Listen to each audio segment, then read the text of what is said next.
Hello, everyone. Thanks for joining us today. I'm Dee Dee Lageson, Executive Secretary for the Committee on the Present Danger China. We appreciate your interest in our weekly webinars in which we expose and analyze the Chinese Communist Party's unrestricted warfare against America and the help being provided to the CCP in waging that warfare by captured U.S. elites. We encourage you to visit presentdangerchina.org for information on new programs, access to videos of our past webinars, and tons of other very valuable information and content. Our moderator today is Frank Gaffney. Frank is the Executive Chairman for the Center for Security Policy, Vice Chair for the Committee on the Present Danger China, and host of Securing America with Frank Gaffney on Real America's Voice Network. Now with that, Frank, let's get started.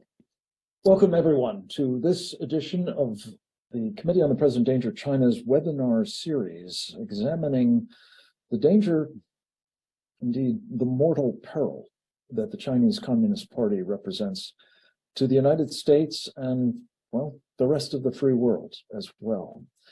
Today's topic is close to home. It involves not just our country, but what has been a bedrock of the free world for many generations, namely the Western Hemisphere, in part because early in our nation's history, the President of the United States, James Monroe, announced a doctrine that essentially declared that hemisphere off limits to the kinds of foreign adversaries and threats therefrom that would make it, well, dangerous for America's vital interests, yes, but also very, very dangerous for the people of the region.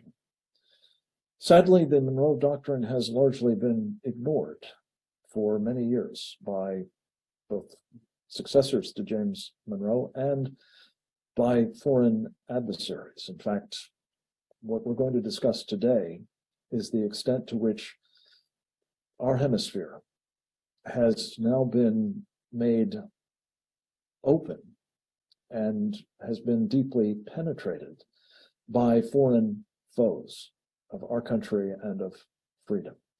Specifically, the Chinese Communist Party preeminently, but others associated with it as well, the Russians, the Iranians, Hezbollah. And of course, there are narco traffickers and others that are non-state actors, but very, very hostile to us as well. What we're going to lay out as part of the program today with a distinguished panel is the implication that that sort of penetration by those sorts of adversaries, most especially the Chinese Communist Party, what it all means for, yes, the region, most especially the people immediately impacted by the rise of Marxists throughout Latin America, most recently, and particularly portentously, in the nation of Brazil. But also, what it means for the region more generally and for us as well, that we now face, and I believe this is no exaggeration, from Canada's Arctic north to Chile's Antarctic south. Essentially every major country in the Western Hemisphere now being dominated by, controlled, or in some cases simply governed outright by Marxists. The implications, as we will establish today, are dire and require our utmost and urgent attention. And how we do that, and to what effect, will determine, I believe, both our own future and security of the free world more generally. We're going to begin this conversation with a man who has frequently contributed to these programs, I'm pleased to say, a man who these days is the director of the Center for Security Policy's China Policy Program, the author of a number of important books, including most recently, Understanding the China Threat, and a contributor to various outlets, notably The Hill, Epoch Times, and other periodic journals. His name is Dr. Bradley Thayer. He is a PhD, a very, very accomplished academic, but also a man who is a serious strategist as well as historian, and whose perspective we always prize here at our Committee on the Present Danger China, of which he is an important member. With all of that, Brad, we have asked you to take a look at the strategic ambitions of the Chinese Communist Party for global dominance and how its successes in our own hemisphere are advancing those ambitions. It's a great pleasure to join you today, as well as with my colleagues on this extremely important panel, looking at the CCP's penetration of the Western Hemisphere, which is of great concern and should be a great concern to everyone globally, but within that hemisphere, because of the CCP's intent to dominate international politics and to replace liberal governments, democratic governments, with communist governments around the world as a way of realizing the CCP's ambition in international politics. The Western Hemisphere matters for the CCP for 5 major reasons. The first of which are bases, that if the CCP is able to gain influence into countries, as we witnessed it has, and as you noted in the introduction, it has gained influence both of dramatic import, for example, in Brazil and Argentina, but also informally, including in Mexico, the United States, Canada, and so many other countries in the Western Hemisphere. But the first reason is bases. What do bases allow the CCP to do? Well, the bases that the CCP might possess in the Western Hemisphere, and that would include in Argentina, we're witnessing essentially the establishment of already a space facility in Argentina, but also a naval facility in Argentina, in Cuba, in Venezuela, and other states as well.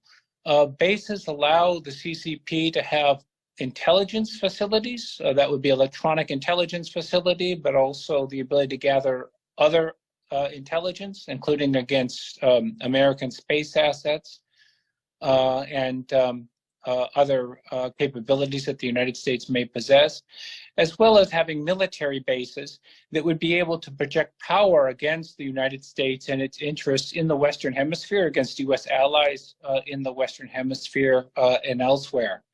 Secondly, logistics. The CCP would have the ability to interdict the sea line of communication or other lines of communication that the United States would need, of course does need, to possess to reassure its allies and to confront China in the Indo-Pacific as well as elsewhere. Those sea line of communications, or SLOCs, are extremely important. We worried about them in the Cold War and the fear that the Soviets would be able to interdict them. And the Germans tried, of course, in World War II and a lesser extent in World War I. So we worry about those greatly. And facilities, bases, influence in Panama, for example, are extremely important. In 1904, a very famous British admiral named Jackie Fisher said that there were 5 keys that locked up the world for Great Britain. And at that time, in 1904, those 5 keys were the Straits of Dover, secondly, Singapore, thirdly, Gibraltar, fourthly, Alexandria, the short pathway to India, and fifthly, the Cape of Good Hope. Well, if we're looking at it from China's point of view, we would add additional keys that would lock up the world, and the Panama Canal is certainly one of those. And so we worry greatly about the CCP's influence in Panama, in Central America, acutely because of its ability to interdict America's sea line of communication with the rest of the world. Third reason we worry about it, of course, is ideology. And that is the CCP seeks to replace democratic governments with communist governments. Governments that would be very supportive of the CCP. For example, as you noted, Frank, in the introduction, Lula's government in Brazil, and other governments in the Western Hemisphere. So there's an ideological component, of course, as well, which is extremely important when we're thinking through this competition, to recognize it's not only military, it's not only in the intelligence field, but it's also diplomatic and in terms of political warfare as well, with respect to the advantages that the CCP would possess by having ideological allies in the Western Hemisphere, which would serve to undermine U.S. capabilities and influence in this region, which, as you noted, from 1823 with President Monroe's Monroe Declaration, reinforced by Theodore Roosevelt's corollary in 1904 to the Monroe Doctrine, has been seen as American sphere of influence very significantly. Fourthly, vulnerability that the United States would possess to attack from the Southern Hemisphere. And that would be, of course, most of our capabilities are oriented, of course, from the legacy of the Cold War. And that would be against really oriented towards the North, the East, and the West. But with penetration of the Southern Hemisphere, particularly, within the Western Hemisphere, we do not have proper orientation for indications of attack with respect to fractional orbital bombardment attacks, which the CCP has tested, or ballistic missile attacks, of course, that we really worried about, of course, to some degree in the Cold War. During the Cuban Missile Crisis in 1962, we were able to really in the back of an envelope way, put together a radar net that allowed us to monitor Cuba. But this avenue attack from the Southern Hemisphere is greatly worrisome for hypersonics, for fractional orbital bombardment attacks, or ballistic and cruise missile attacks as well. So it's a vulnerability the CCP can exploit. And then fifthly, of course, resources.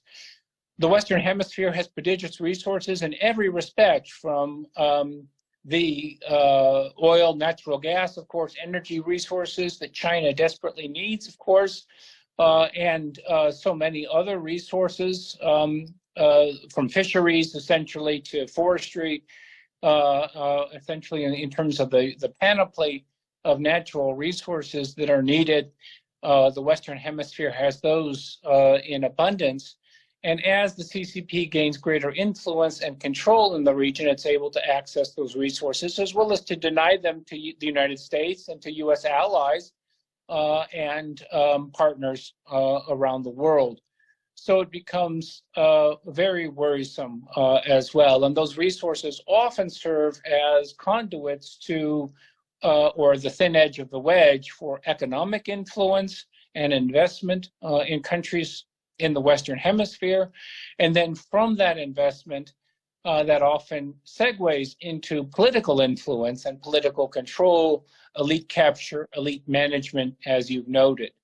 So Frank, when we look at this upon reflection, we can see that there are very significant concerns that the United States has, and we should recognize, of course, that the CCP is pursuing in the Western Hemisphere what they're doing in Africa, what they're doing in Europe and Asia, indeed around the world, and that is to fulfill their ambition of global hegemony and dominance. Well, thank you very much for the opportunity, and I look forward to the question and answer session. Thank you, Frank.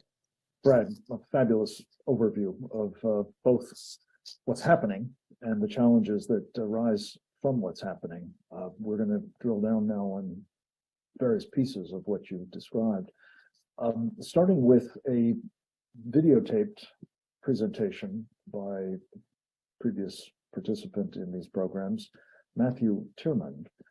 He's an independent journalist these days.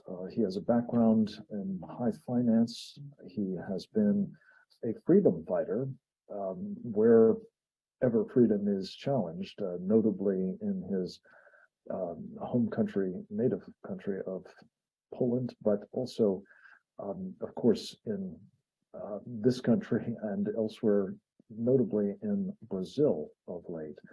You may have seen him in his frequent appearances at the Economic War Room, Steve Bannon's television program, and we're very appreciative of him taking the time from other responsibilities, including with Open the Books and Project Veritas, to address us via video about what's happened lately in Brazil that seems now to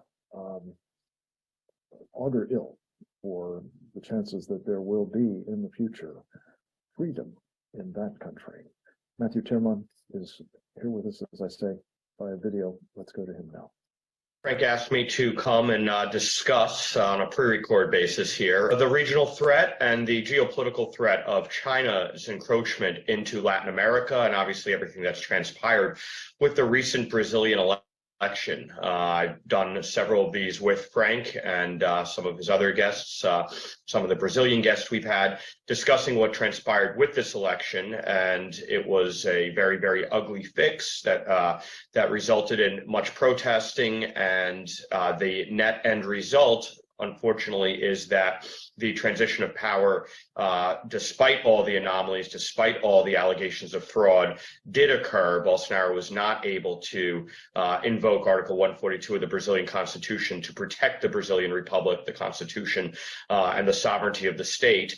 And so now what we have is a new regime of Lula da Silva and really a judicial autocracy run by a judge, Alexander Moraes, who was appointed by Michel Temer, who was the successor to Dilma being Lula's successor. After Lula was impeached, convicted, thrown in jail, Dilma was impeached and convicted and thrown out of office, not in jail, and her successor Temer took over. And the important key point here, especially since we're talking about this regional and imperial threat from China, is that Lula, Dilma, the Marxists, the socialists, the communists of Brazil, the Forum Sao Paulo crowd that we've discussed in the past, are very, very aligned with China. They're very, very happy to give China access to Latin America. It's actually what led to their ousters and these giant corruption probe, Lava Jato, Operation Car Wash. They were selling state assets, natural resource assets, to China for cash in bags. They were allowing China to come into the country at much more high rates than most Brazilians would find acceptable or comfortable. And even though there's a schism among the left between these Marxists, these communists in the Sao Paulo Forum, and Michel Temer and Moraes, his judge, that are more globalist, and eventually we'll see, I'm assuming and guessing and prognosticating, see some schisms and fights between the globalists and the communists. But the globalists also are very, very comfortable with China. Their predicate was always do business with China because we will do well personally, financially from doing so. Well, China's the big winner in this Brazilian election cycle. And this Brazilian election cycle comes on the heels of the Forum Sao Paulo, again, for refresher. The Sao Paulo Forum was founded in 1990 by Lula da Silva and Fidel Castro, specifically to fill the gap that was being opened by Soviet Union falling apart in this time period, to inculcate and incubate Marxist political movements all over Latin America. Obviously, their initial crown jewel was Venezuela. They incubated Chavez and then later Maduro, Ortega in Nicaragua, Morales in Bolivia, Kirchner's and Fernandez in Argentina, and then more recently Colombia with Petro, who was a FARC-like narco-trafficante Marxist guerrilla who's now president, and Boric in Chile, who is a young Marxist revolutionary, led the student Marxist groups. He was also just won the presidency. Though again, Colombia, Chile, just like Venezuela, and now Brazil, many questions persist on the veracity and the honesty and the integrity of this election process, given the systems they used, which were born in Venezuela. And we all know the names of these companies, given their engagement in the USA as well. But China has seen now the Latin American chessboard reordered along a Forum Sao Paulo and Marxist framework. So every major country in South America, and with all of their latent natural resources, wealth, and geopolitical strategic importance based on where they're located physically, i.e. south of America, south of the USA, south of North America, China is going to have what they were building in Europe with One Belt, One Road and the new Silk Road. They're going to have that in spades in Latin America. There is already much movement in trying to take over using sort of technocratic means with the globalists, taking over things like ports, taking over strategically important infrastructure jobs and companies and things that build out and sanctify Brazil as a sovereign nation. Well, China already has a foothold in them. And now under Lula, it is very much strengthened. They're thrilled. Maduro said a few days ago how excited he is with the new regime all over Latin America. They'll be coalescing together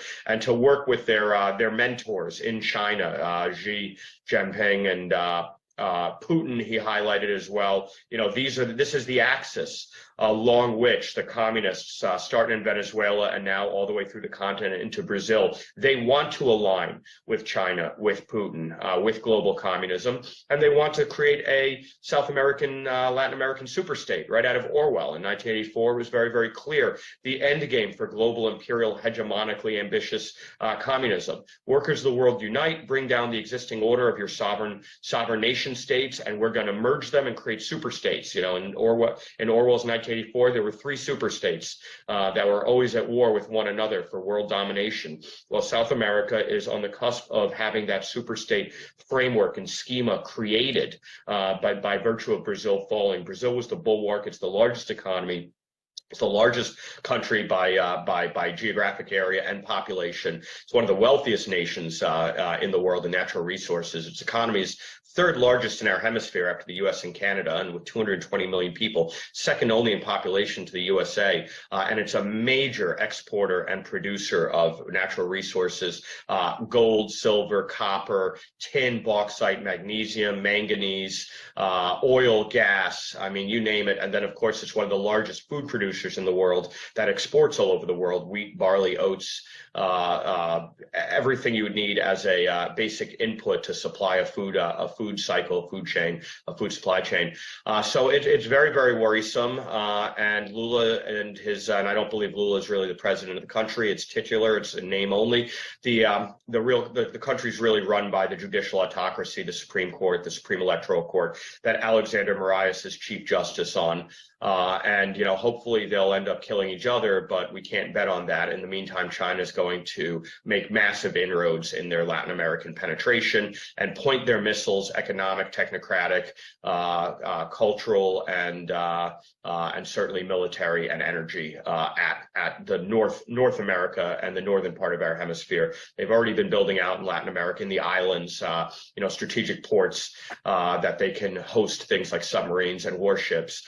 So, you know, they're just playing a long game and they're just getting closer to it. And of course, our State Department was a willing aider and abettor in making sure that Lula was able to steal this country's sovereignty, to steal the power, and now work toward a globalist agenda, whether it's, you know, the U.S. State Department, the UN, the EU, the Party of Davos, that's global. They're all in this together, and together they picked up a big win on behalf of their agenda, which is antithetical to anybody who believes in freedom and liberty around the world.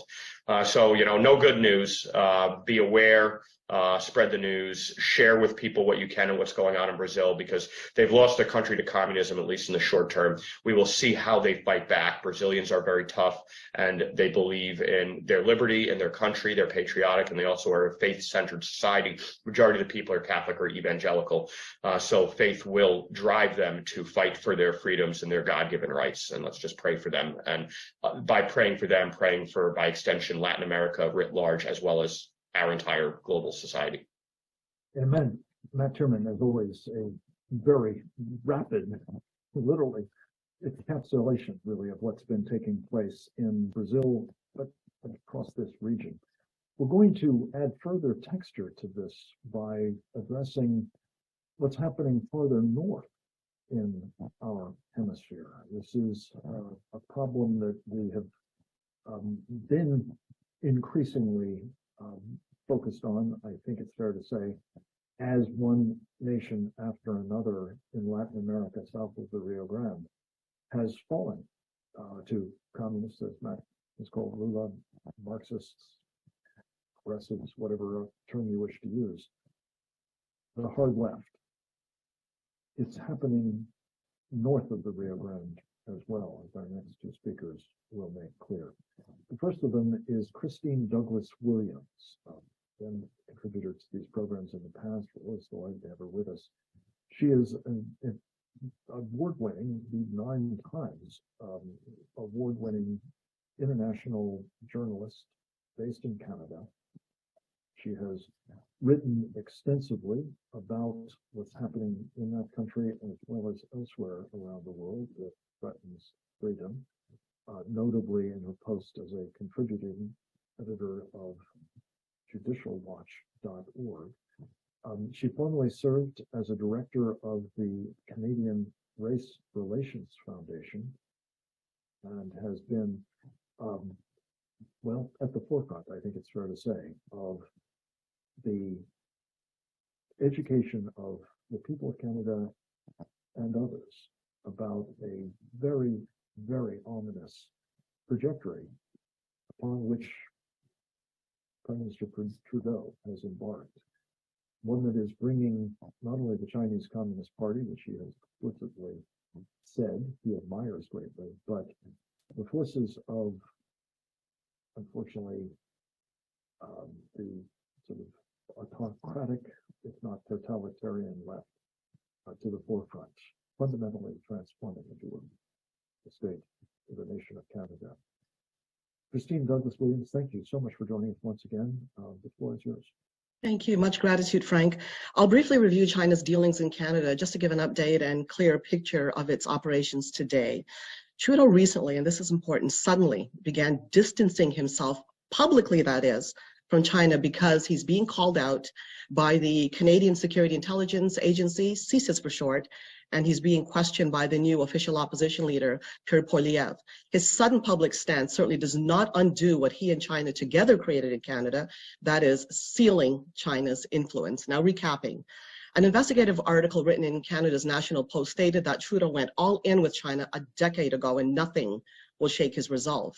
In 2013, that was 3 years before Trudeau became Prime Minister, he joined the Liberal leadership race to succeed Michael Ignatieff, and he was stunningly open about his grand idea to invest in China. Now, this is key. The big plan was helped along by McKinsey & Company, a global consulting firm whose managing director, Dominic Barton, would go on to become Canada's ambassador to China in 2019. Trudeau and Barton together shaped the Liberal government's global outlook and economic policies, which heavily involved China. Barton placed Chinese markets and money as the keys to Canada's prosperity.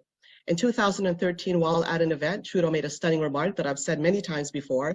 He was asked a question of which country he admired most in the world, and his answer was he admired China because of China's basic dictatorship, because it allows them to turn the economy around in a dime, unquote.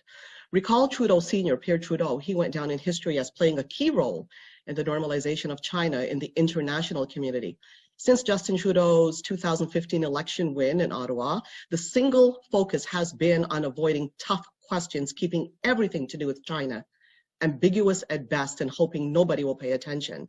There's a pattern of loose ends with regard to China. A couple examples here. China's military winter training, there was no follow-up on why or what came after. The established cooperation between China's National Microbiology Lab in Winnipeg and China's Wuhan Institute of Virology, key players vanished. Nothing came of that. In 2021 and 2022, CSIS issued repeat warnings about China's attempts to influence Canadian politics and its threats to the security of Canada. No response from Trudeau. China also targets its own nationals to speak and act as proxies on behalf of the regime, even threatening them. China has also established police stations around the world, including in Canada, 3 in Toronto. A month ago, a Spanish civil rights group Safeguard Defenders revealed in a report dangerous concerns about at least one secret police station also in Vancouver. It is highly significant that Trudeau, who has boosted China for the past decade, is suddenly distancing himself from the country. It didn't help that in mid-November, Trudeau endured a humiliation, a public dressing down by China's leader for an inappropriate leak, they called it, to the papers. As evidence mounts against Trudeau, his strategy is to publicly distance himself from China, but he can't hide. Right before Christmas, an unredacted Intel national security document reviewed by Global News stated that Beijing used an extensive network of community groups to cancel the flow of funds between Chinese officials and Canadian members of an election interference network to advance its political agenda in the 2019 federal election. According to other reports, Chinese consulate officials in Toronto reportedly funded covertly a network of at least 11 political candidates in federal elections in 2019. Canadian political figures and immigrant leaders who were seen as opponents to Beijing were also subject to surveillance and harassment. It also emerged that Trudeau has been warned a long time ago about the vast campaign of political interference by China. No comments, no follow-up. A heavily redacted version of the document revealed that China's 2019 election interference networks were subtle but effective. Important news came out 2 days ago. There were concerns, and there are concerns at the highest levels of the Canadian Armed Forces that Canada won't have access to the same cutting-edge military tech as its closest allies because it's not part of a security pact, a trilateral treaty between Australia, Brazil, and the United States. The treaty was and is a bid to counter China's growing military presence in the Indo-Pacific region, where Canada has economic and security interests. The Trudeau government is dodging all questions as usual.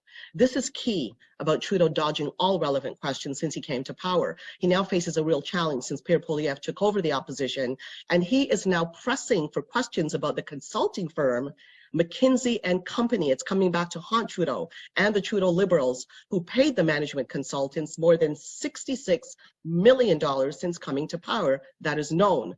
That's the same firm I mentioned earlier. Poilievre wants to see an investigation and all info made public.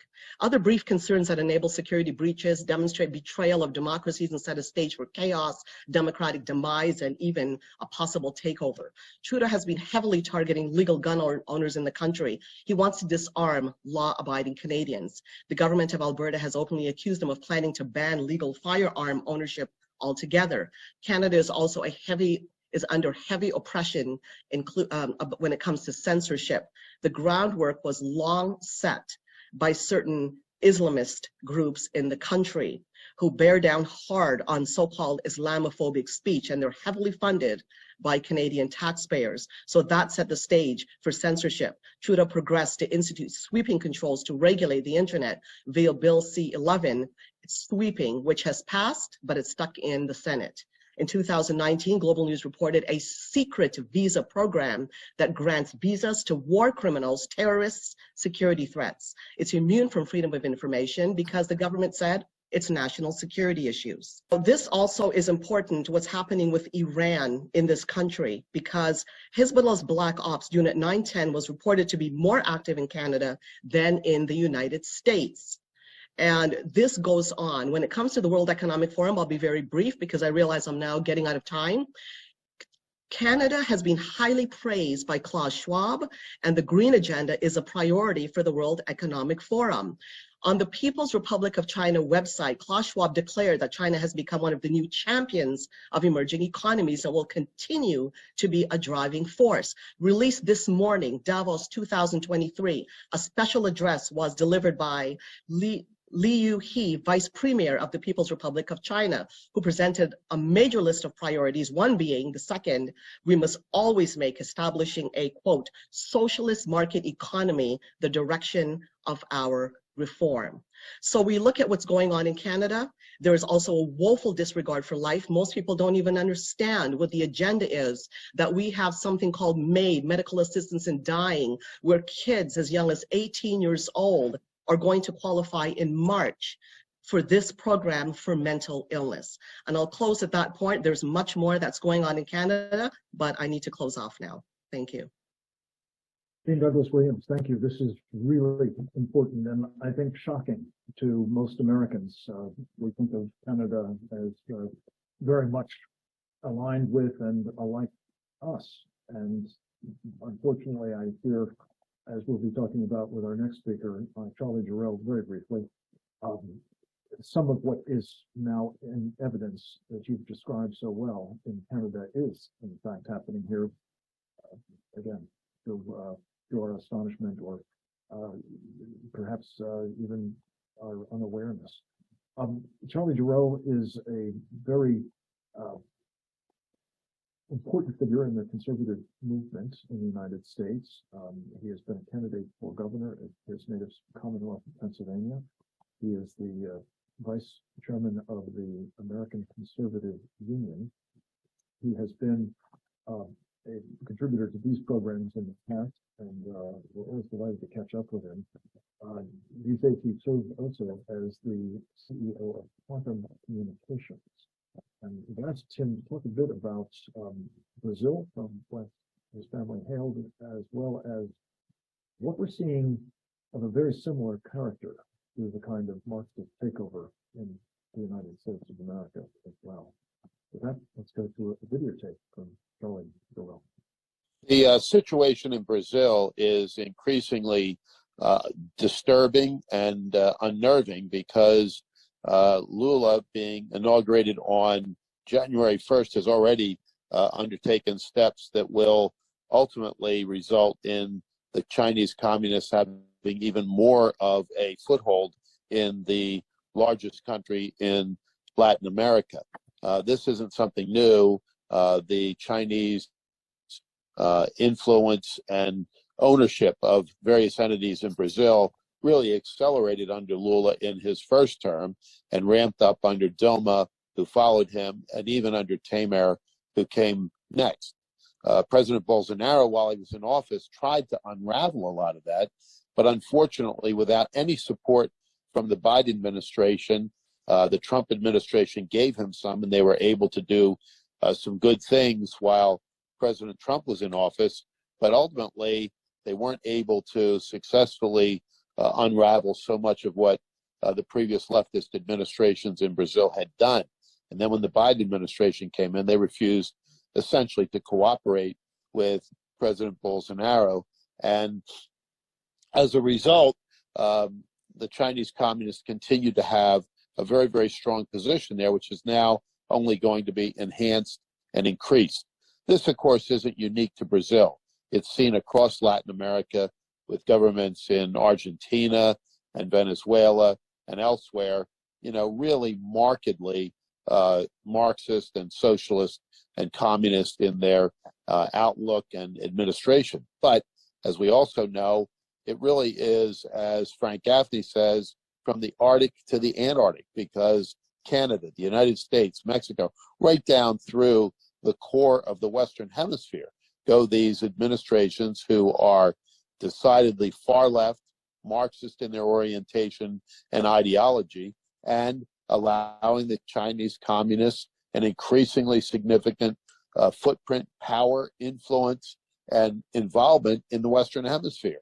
Spies running all over the place, especially in our universities, stealing our intellectual property, messing around with currency, but also, I think taking very, very significant steps that threaten the very underpinnings of our societies, of the free world, and of the Western Hemisphere. So this is something that really has to be watched very, very closely and pushed back on.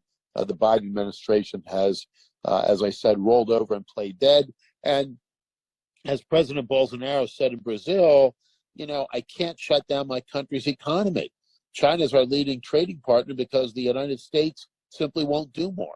And this is what's really the tragic result of administrations up and down the Western Hemisphere who kowtow and play nice with the Chinese communists. And I think that you're going to increasingly see real problems as a result, and real threats to our national security, and real threats to our nation and its sovereignty as a result. Charles Durrell, thank you very much. It's often been observed that as it is true of nature, that it abhors a vacuum, it is true of politics and sort of strategic considerations as well. The vacuums that we have helped create in Latin America and now arguably more broadly in our hemisphere are being filled by the Chinese Communist Party to our great detriment, as you say, Charles. We're going to turn next to a man who has also been a regular contributor to these webinars, for which we are again very grateful. Gordon Chang is his name. He has been studying, among other things, what the Chinese are doing to translate that vacuum filling into physical infrastructure in our hemisphere. Several of our speakers have alluded to this, but we've asked Gordon, who has done some research into the ports that the Chinese Communist Party has built or is building now throughout the region. Their capacities, their likely usefulness, not just for commercial penetration and dominance in the Latin American region specifically, but also as a vehicle for projecting power. Gordon Chang is a remarkable resource for all of us concerned about China, the author of numerous books, including a personal favorite of mine, The Coming Collapse of China. You can find his columns at the Gatestone Institute and Newsweek, among other outlets. He's very active in the various television media in particular, and radio, John Batchelor's show, among others. And we're always delighted to have him with us. Gordon, we've asked you to take a look at this problem of the penetration of our hemisphere with inherently dual use colonial infrastructure and what that might mean strategically for us as well as the region. Welcome, sir, and over to you. Well, thank you, Frank, and thank you to the committee. Before we look at ports and infrastructure in Latin America and the Caribbean, we need a little context. And as Charlie Giroux just said, there has been in the region a pink wave, the election of quote unquote progressive leftist governments. This started in 2018 with the election of Obrador, AMLO in Mexico, and it's continued, as Charlie mentioned, with the election of Lula in Brazil. In between, there have been 7 conservative governments in the region that have fallen, most ominously in our longtime American friend, Colombia. And one can say now, we have neglected the region, and we've opened the door to China. And China right now is the most influential power in Latin America and the Caribbean. We have to understand that this is a fault of ours and something that we can remedy, but clearly we have not done that. When we look at trade, we can see that China, excluding Mexico, is the region's largest trading partner. In 2021, the last year for which we have figures, China's trade with the region was $450 billion, and that was up a stunning 41% from the year before. With trade comes China's Belt and Road, which is its audacious and fortunately now stumbling plan to connect China to the world. There are 21 Latin American countries that are Belt and Road ones that have signed memoranda with Beijing. Now, Belt and Road is in trouble in part largely because Beijing doesn't have the cash, and we can see this in its relations with Latin America, where there have been no substantially new big loans to the region, Belt and Road loans, since 2020. But in 20 and 21, there has been a redirection of China's money away from loans towards acquisitions. And this acquisition binge has actually been, in 20 and 21, 2 years, has been quadrupled the volume of purchases when you compare it with the preceding 5 years. And what China has bought with this is infrastructure. A lot of it's formerly state-owned, and they've bought a lot of utilities, which are part of China's Belt and Road plan. Now, Chinese companies control logistics throughout the region. We know about Mexico, Panama Canal, where Hutchison Whampoa is. But of special importance is it's not so much Mexico, which I should mention, by the way, that Hutchison Whampoa actually has a port very close to the United States in Baja California. But really, when we talk about Chinese infrastructure, let's talk about the new stuff. And the new stuff is in Peru, specifically the port of Chancay, where China is pouring $1.3 billion into a facility which some people say will be so important that it will redirect trade throughout the southern Pacific. Now, China plans not just the $1.3 billion initial investment, it also plans to put in another $1.7 billion to make this truly a regional hub. Chancay is 47 miles north of Peru's capital of Lima, and this port will be 60% owned by COSCO Shipping Ports, which is a unit of COSCO, the large Chinese shipper. The other portion will be owned by a Swiss company, but China will really control it. And when we know that China controls a port, it usually brings in Huawei Technologies, which is China's national champion 5G provider, which means that China will have a further hold on wiring up Latin America. Now, I think that Chancay is especially dangerous because it makes economic sense. But fortunately, a lot of China's projects in the region have not. And two of them, of course, stand out. One of them is the Nicaragua Interocean Canal, and the other is the 3,300-mile Asia-Pacific Railway, which was going to connect Brazil to Peru. Now, on the canal was actually started by a private company, a Beijing entrepreneur, but it clearly had the backing of the Chinese central government and the Communist Party. Now, it's since been abandoned, but with Daniel Ortega in control and also with his switching diplomatic recognition from Taipei to Beijing, we really don't know what could happen, and this could maybe even be resurrected. The other uneconomic project is the railway, which has been called the Railway to the Pacific. It was a personal project of Xi Jinping, the Chinese ruler, who announced it in 2014. Brazil actually abandoned it because of the engineering challenges of building across the Andes. And Brazil called those challenges absurd, and I think that they probably were right. But remember the pink wave. We now have both Brazil and Peru under progressive leftist governments, which means anything can happen, and who knows what will occur. So the question really is, why does China want the ports? Well, Christopher O'Day of the Hudson Institute talks about the weaponization of logistics. And indeed, that has been the case. And to see how China can weaponize logistics, we should turn our gaze to Sri Lanka on the other side of the world. And there, specifically, the port of Hambantota. In December 2017, China took control of Hambantota, getting about 70% of the equity and a 99-year lease. And China was able to do that because Beijing had previously extended high-interest loans, and Sri Lanka couldn't pay them back. And it was clear from the get-go that this was a misconceived project. Since that time, China's Navy has put its grip into Sri Lanka. In 2014, twice a Chinese submarine and its tender docked at the Chinese-funded Colombo International Container Terminal.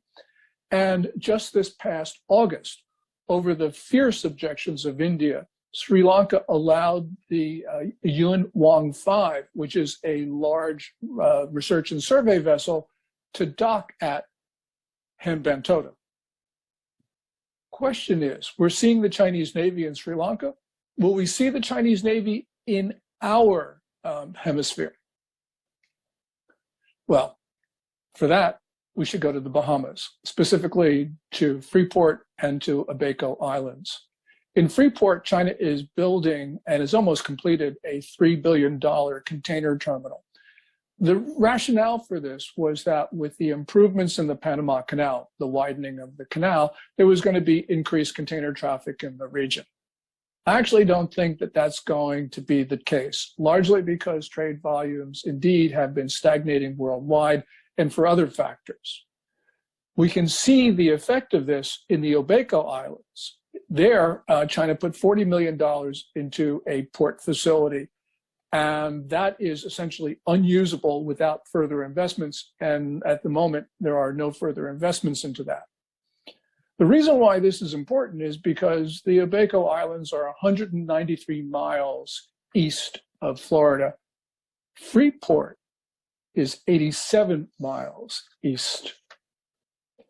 Now, the acclaimed journalist Howard French talked about Africa being China's second continent, but it appears that they want a third continent. As we all know, President Monroe in 1823 announced the Monroe Doctrine, where he said that any foreign intervention into the hemisphere would be considered to be hostile to the United States. And the US said that we would just not allow it.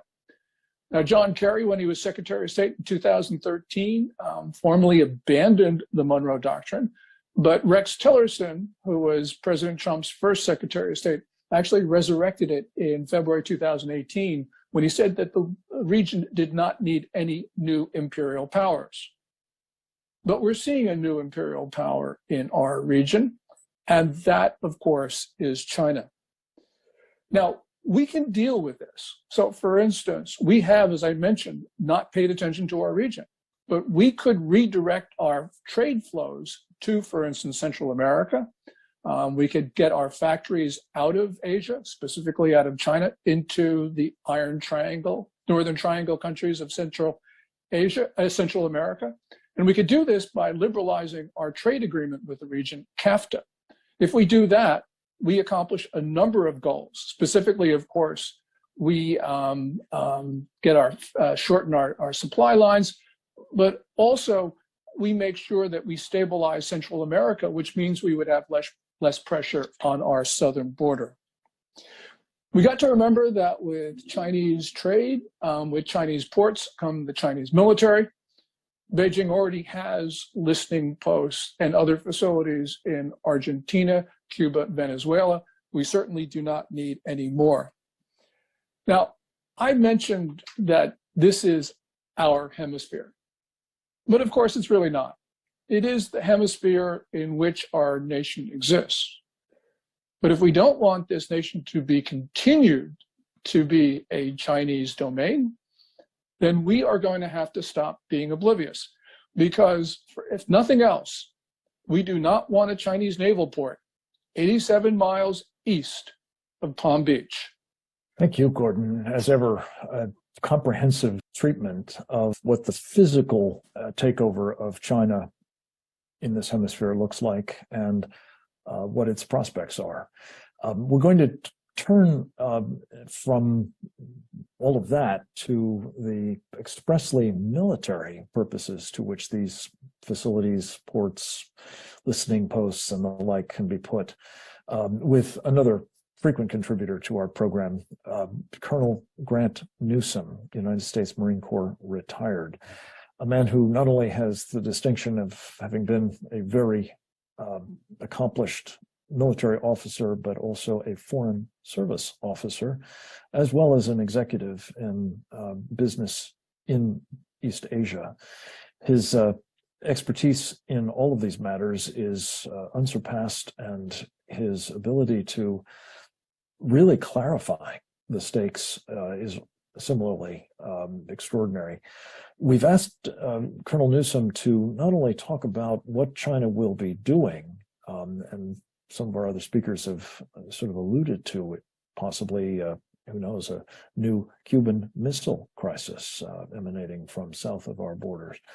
But so much more is potentially in play now, given what the Chinese are investing in and what their ambitions are. So we would like to talk about all that, as well as get his ideas about what else we might be doing along the lines of what Gordon has suggested to counter the increasing dominance by Chinese Communist Party of the Western Hemisphere from more or less the Arctic to the Antarctic.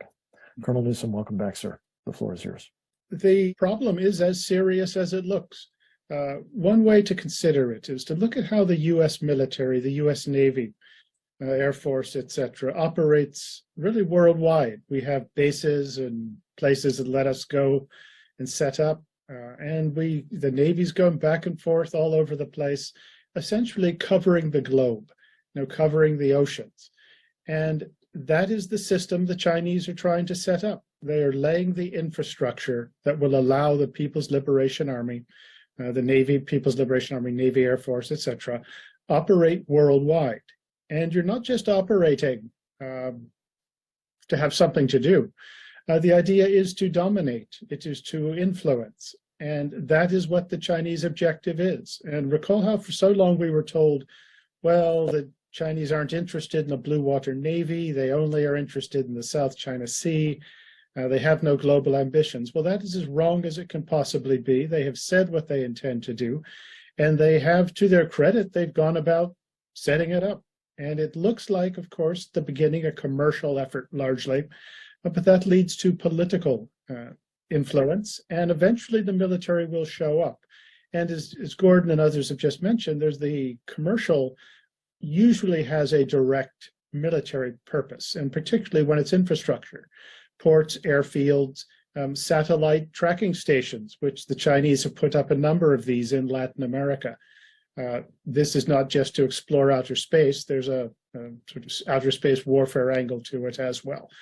Just an anecdote, one of the satellite tracking stations they have in Patagonia in southern Argentina, they basically don't let Argentinians in, except with advance permission and for like 1 hour a day or something like that. But that is what the Chinese are doing. And if you look at the map, you do see this infrastructure that is going to be sort of potential access points, operating bases for the People's Liberation Army. And that is, there's 3 ports they've got they're working on in the Bahamas, 8 in Mexico or so. St. Gordon's gone through that, but it's all over the place. They're setting it up. And also it helps to understand the importance of Latin America here from a military perspective. You have to look at the whole map. And what you need to do is to look at China and then look at it from China's perspective. To get into the Pacific, you have to break the first island chain, which Taiwan is in the middle of. But what China doesn't look at it as just a question of breaking the chain. They look at it as getting access to the other side of the Pacific, and that's why the infrastructure is being set up in Latin America so that there is the capability of using the Chinese Navy in particular, but the Air Force too, to patrol, exercise, operate, have a presence in Latin America. And it's not just the Pacific. If you keep going, you'll see that the Chinese are interested in bases and access points on the east side of Latin America and on the west coast of Africa. And the idea is to have a military presence, the ability to control and dominate the southern Atlantic, the northern Atlantic as well. There's been interest in bases in the Azores, for example. And then you go through the Indian Ocean. The Chinese ports on the west side of the Indian Ocean and on the east side. So Latin America is just part of a much bigger objective by the PRC. And they have carefully gone about setting up, establishing military relations with many of the militaries in Latin America, to include sort of defense summits, bringing Latin American officers to China, for professional military education. They sold some weapons to some of the countries as well. But the military part of what China has in mind it's an essential part of the equation, and that's what they really intend to do. And what we're going to find is that our defenses actually start off of Long Beach and San Francisco, not as we've traditionally thought, sort of in the Western Pacific or maybe Hawaii. And this is what is going to come. Now, what you actually do about it all. If I was that smart, I would trademark it and become very rich. But one thing, one thing you do have to do, and this has been touched on, is that Chinese activities in Latin America, they require convertible currency. You have to pay for them, and they don't pay in Chinese money. You have to pay in US dollars. So go after where China is vulnerable, is that access to convertible currency. Give them a choice, between providing flush toilets for 500 million of their people, or this entire sort of infrastructure effort they're doing in Latin America. But you say, you don't necessarily have to go down. You do have to go to Latin America, but it isn't just a question of matching them sort of bit for bit in Latin America itself. Hit them where they're vulnerable. Additionally, what the Chinese have going, in Latin America, there's immense corruption there. And not just commercial, but on the political end as well. Well, this is where the US's $80 billion a year intelligence budget can be of some use. It ought to be going after this, exposing it to high heaven. Another thing when it comes to what we do in Latin America, and now I'm going to look at the continent a bit, is that we don't really support our friends very well. We really ought to show we give two hoots and actually support them. For some reason, there's been a reticence, let's say, on the part of much of America's foreign policy class to take on the really communist-backed, communist-inspired movements. Down there, there's a sense, well, it's just poor people trying to get richer, and we don't want to be overbearing. Well, things are a lot more complex than that. And if we are not going to support our friends, we shouldn't be surprised when our enemies have free run of the place. I would suggest that we need a comprehensive political warfare effort campaign for the continent, and you focus on places where you can do the most good. But this systematically combines your diplomatic, economic, military activities towards an objective. And there's a propaganda angle in here as well, which we don't do very well at all. And the economic part of it, well, with people say, well, American business ought to go down and do more. Well, yes, true, but there's things government can do to support them. But also look at some of our friends, say the Japanese, some Europeans, who also have interests in Latin America. Get together with them to address this problem. That would be certainly something that really ought to be done. And on the military end of it, just to give you a sense of just how we kind of screw up sometimes, is that we will bring Latin American officers to the United States, say to Washington for a course, and we will put them in like a not very nice hotel in a not very nice part of town and kind of leave them to fend for themselves. The Chinese will bring them to China, first class with their families sometimes, and they will have a very nice time. We don't do that, but when you do have to treat your friends well, that's often a good thing to do. So that's just a few ideas. It is a really serious problem. The Chinese are, setting things up so that the People's Liberation Army will be doing the same things the U.S. military does around the world. And then you do really have to go after this systematically with a comprehensive, well thought out political warfare effort, not just the different parts of the government doing things and rubbing and fretting. So that would be just a few quick ideas. Colonel, thank you. Extraordinarily helpful. Let me pick up on the first question to you on that last point. It would seem, and I think it's kind of the working thesis of not only today's program, but this series, that the reason that we're treating our friends badly and our enemies rather better, both in Latin America and for that matter elsewhere around the world, seems to have something to do with the fact that our government views our enemies as our friends, and our friends as, if not outright enemies, certainly as people they want to keep at arm's length. I think you're absolutely right, of course, that if you treat your friends better than your enemies, you'll have more friends, and if you don't, you won't. More enemies is not what we need, but it does seem as though it's late in the day to be talking about a political warfare strategy when we have left them, in Brazil notably, but other places as well, more or less out to be picked off really serially by the Chinese Communist Party, in some cases by its allies, perhaps in most, some combination of the two. Would you just speak to this question of whether or not it may be actually the design of a Marxist sympathetic US government at the moment to have things playing out as they are in our hemisphere? I think there are people, I think, who do see the communists as the good guys. You know, you see this, I've seen it for a long time, particularly with Cuba. But I think there's also a sense, and you saw it back in the 70s and the 80s as well, a sense that these leftist movements in Latin America are just sort of agrarian reform movements who want social justice.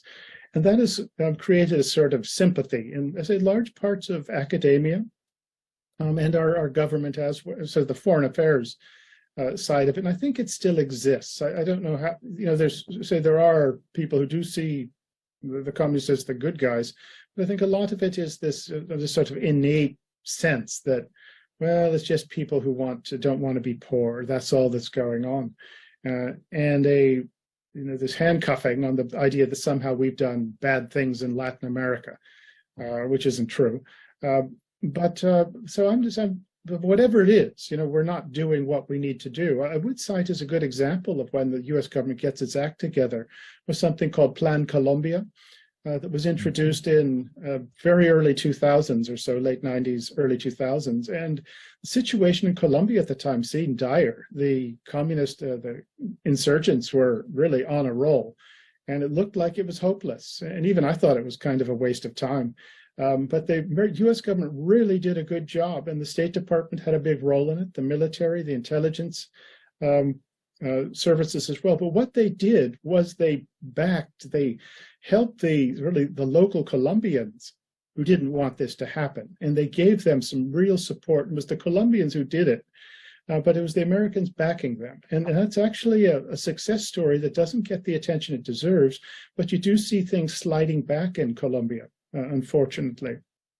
And so I'd like to think it's never too late. You never know when you're going to get a break, but you do have to identify, really people who want to be free and don't want to be dominated by foreigners. And then you work with them and you run with that idea, and it can take you quite a ways.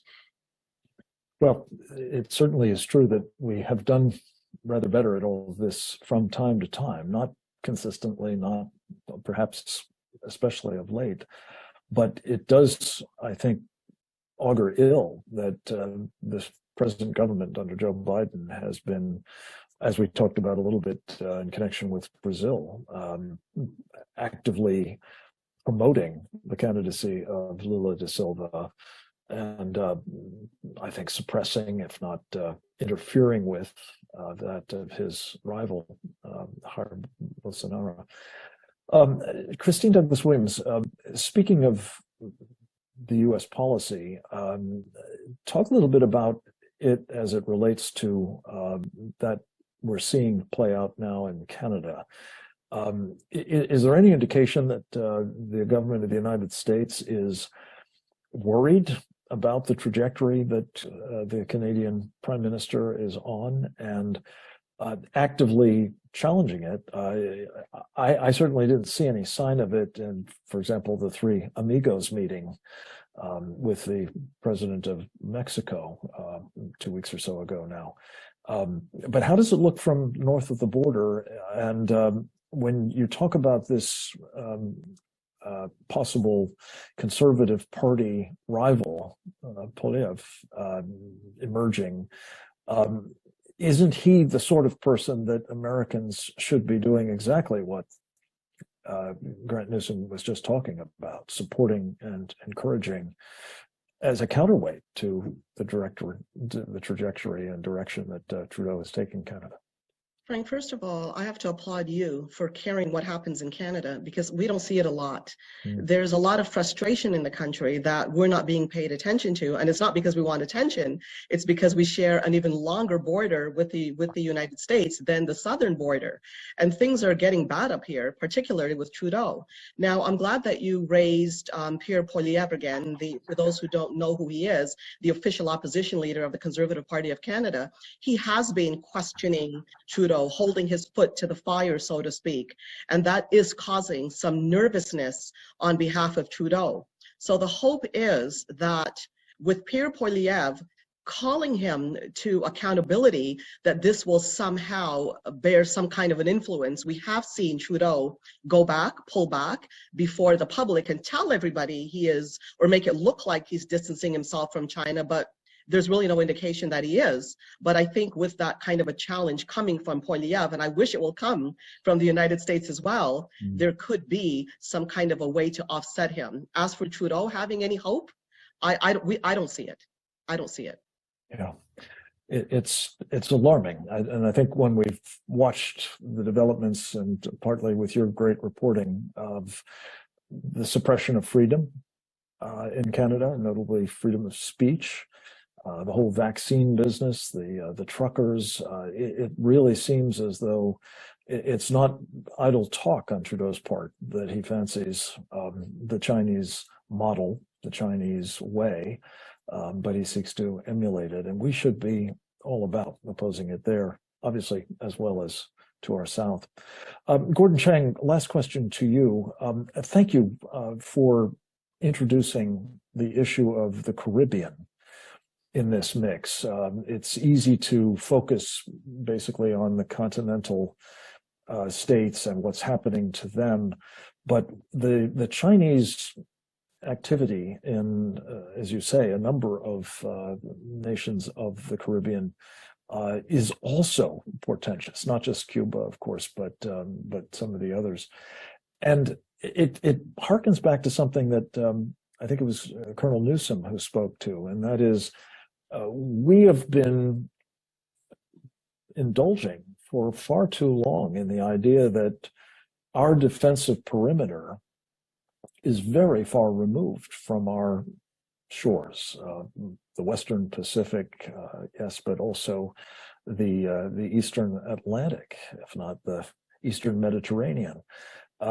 It's no longer the case, and as several of you have discussed, we've seen the Chinese Communist Party putting into place not just the infrastructure, the ports notably, but also the vessels that would give them the ability, if not today, in the near future, to be really present in and projecting power, much as I think Colonel Newsom mentioned, the United States has traditionally done for good, in our case, since World War II. Talk a little bit about this idea of defending our vital interests from essentially our literal waters now, as opposed to fighting it someplace else closer to our enemies. China has spent a lot of time in the Caribbean. For instance, it owns the island of Jamaica. The interesting thing is that in some of these very small islands, it's building very large diplomatic compounds. And the question is, why are they doing that? Because obviously they're looking at the region in a much broader way. And the Chinese have become very bold in the Caribbean. So for instance, one of the last things that President Trump did was he actually hosted about 5 of the Caribbean leaders in Washington. And China's diplomatic machinery, when it was first announced, this meeting, just went into overdrive, complaining that President Trump would actually have conversations with leaders in the Caribbean. And that shows a boldness that is really stark. This is something that has been evident for 2 or 3 years now. So for instance, Beijing has demanded that the Inter-American Development Bank hold its meetings in Beijing. The United States, in our enthusiasm for engagement, paved the way for China's entry into the bank thinking that this would be a good thing. But once the Chinese got there, they felt that they owned the place. So whether we're talking about Central America, South America, or the Caribbean, Beijing believes that it has the right to determine outcomes. And so this is important for us. You know, Grant Newsham talked about political warfare. There's a lot that we can do in that regard. And also, as I mentioned, we can redirect trade flows to the region so that it's more closely tied with us than it is with China. And as I mentioned, if you take out Mexico, China is the region's largest trading partner. And that's absurd. We should be the region's largest trading partner, even without Mexico. That's, you know, it's just elemental in terms of the way that we approach our neighbors, whether the neighbors to the north or the neighbors to the south. Gordon, this is so important. And I think you've made the point in previous programs that that Inter-American Development Bank, which has been an instrument for financing, among other things, Belt and Road Initiative projects, so that it wasn't actually coming out of, well, what are at least nominally Chinese reserves, but mostly those are filled by us, let's face it, but that are they're actually using the instrument that we created to try to support our friends and interests in the region is a further scandal. And I think your point about you know, working to use the leverage that we do have still with trade, as well as such political warfare skills as remain, to try in a very concerted way to alter the increasingly present reality, and that is of Chinese domination of the form of Sao Paulo as a kind of communist international, and capitals throughout the region, indeed including all of the most important ones at the moment, from, as I said earlier, the Arctic to the Antarctic. These are the challenges of our times, folks. I hope that what this very brief conversation has illuminated is we can no longer indulge in the practice we have for far too long of ignoring what's taking place in our hemisphere, of not only not engaging effectively, but allowing others to do that to our great detriment. It should be said, and we didn't get into this, but we will, I'm sure, in the future, that the Chinese Communist Party is not the only adversary now at work in very important countries here in our front yard, I thought of calling it. The Russians, the Iranians, and Hezbollah, its proxy, and some of its other arms, the Quds Force, the Iranian Revolutionary Guard Corps. Mention was made of Panama by, I think, Colonel Newsom. The Iranians just this week have been talking about, boasting about how their Navy is now going to be operating in and around Panama. They couldn't be more clear about threatening our vital interests from very close at home. We cannot turn a blind eye to this any further. We hope that this conversation will be a catalyst, particularly for the new Select Committee on the Chinese Communist Party threat in the House of Representatives, to make a very, very urgent priority, among other things, of elevating these issues and recommending corrective action at the earliest opportunity. We hope all of our webinars will help reinforce that purpose, and we look forward to working with the committee and its leader, Chairman Mike Gallagher of Wisconsin, to both recognize the true danger of the Chinese Communist Party threat and counter it as we must. With that, I'm going to turn the program back over to my colleague and friend, Dee Laugesen, with my heartfelt thanks to all of you for being with us. I hope that you will take this video and go forth and multiply.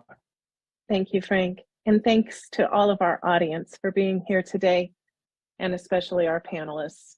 A video of this webinar will post to presentdangerchina.org within a day or two of the end of our program. Please share this, as Frank said, and our other programs with your elected representatives, colleagues, and other networks. Join us again next week for our next installment of our Committee on the Present Danger China webinar series on the CCP's unrestricted warfare against America and the free world, and how the U.S. is betrayed by CCP-captured elites. Thanks for joining us today, and goodbye. Bye.